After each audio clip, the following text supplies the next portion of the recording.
كيف احوالكم؟ الحمد لله. طيبين الاحوال؟ وعليكم زين علمكم. البقاء. يلا من جاء؟ يلا ابقى. ورحتوا على العين والراس. البقاء مرحبا يا رجال. كيفكم يا رجال؟ الله حالكم. هاو علمكم. علمناكم بخير ما علمك الله سلامتكم وطولة بقاكم. والله علمنا علم جانا علم بما حصل بين ريمه وقيته والقبائل كلها اخوه في كل حال. نعم. لو ما عاد القبيله في اليمن قد احنا من طاقه لا طاقه. ولكن عاد القبيله دي تسد وترد وذا محكم قال وذا عفا وذا شل وذا حط. على كل حال القبيله عشرة عندها لها ومن يعرفوها ومن يمشوا على شروعها وفروعها ما هم قبيله قبيله. القبيله عادت كما بشرع الله بدت وشبالها حي يدعي الصوت المجيد. والقبيله كانت ولا زالت كما ما زلزلت وحيث ما حلت يحل الحق والباطل يغيب.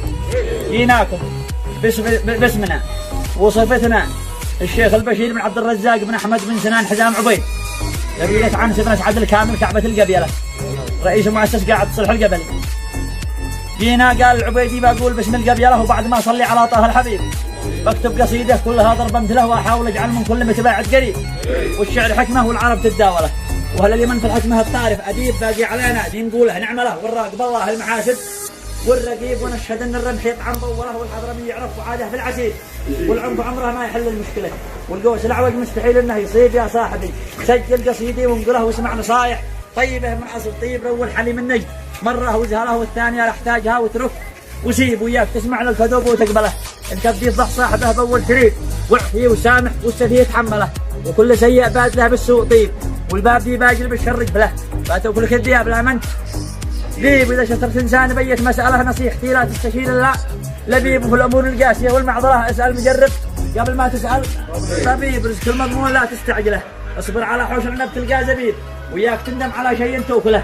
دنيا عجيبة والطمع باطل عجيب ودي يحصل صاحبك ولك وله لا تسده وتعامله مثل الغريب ونشيوق عليك لا تقلد يا وله وتحاكي العالم من اخشام القصيب والشخص ذي ما تعرفها لا تجهله.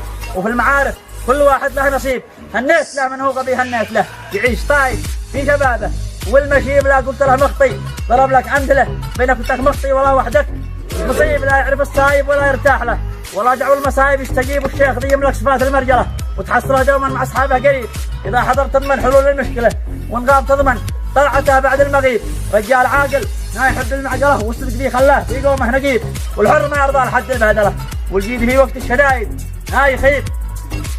قال والجيد في وقت الشدايد ما يخيب واقول لكم وش عندي اكبر مشكله فسالة الصاحب وتقدير النصيب والداء لا قد حل ما يستأصله الا الكلام الزين والفعل النجيب وغبني على اللي يمشي يدرب المفسره ما باقع رجال وهو دايم يعيب والفصل تبقى نظرته بين رجله ما يذكر امه يرى منها حليب وصار يقول حي الله من سمع.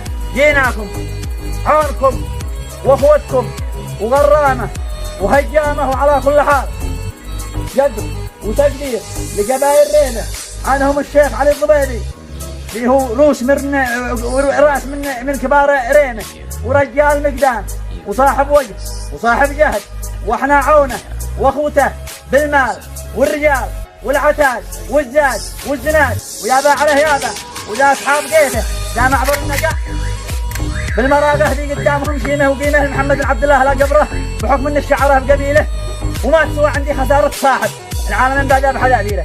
ذا علمي وسلامتكم. وين اصحاب قيته؟ انتم علمكم ورحب حي مرة وأنت أخ وعزيز وغالي وإن شاء الله لن يفرقنا إلا الموت وهذه وقفتك ومجيئك لا هنا يعتبر أن احنا حصلنا على أقسام شامل من قيفة وغيرها ما هو مكتوب لصاحبنا من حياة أو موت فهو مكتوب من عند الله واحنا ما جينا إلا قصادين وجه رب العالمين ولا قاصدين إلا الخير وما جينا إلا قاصدين الله ثم أولياء الدم فإن له أجل أن يعيش فالله هو بايدي وإن ماشي فإحنا راضيين بحكم القدر. هذا ما عندنا وسلامتك تفضلوا. كل سلاح عزوا كل إذا أشرح لك أنا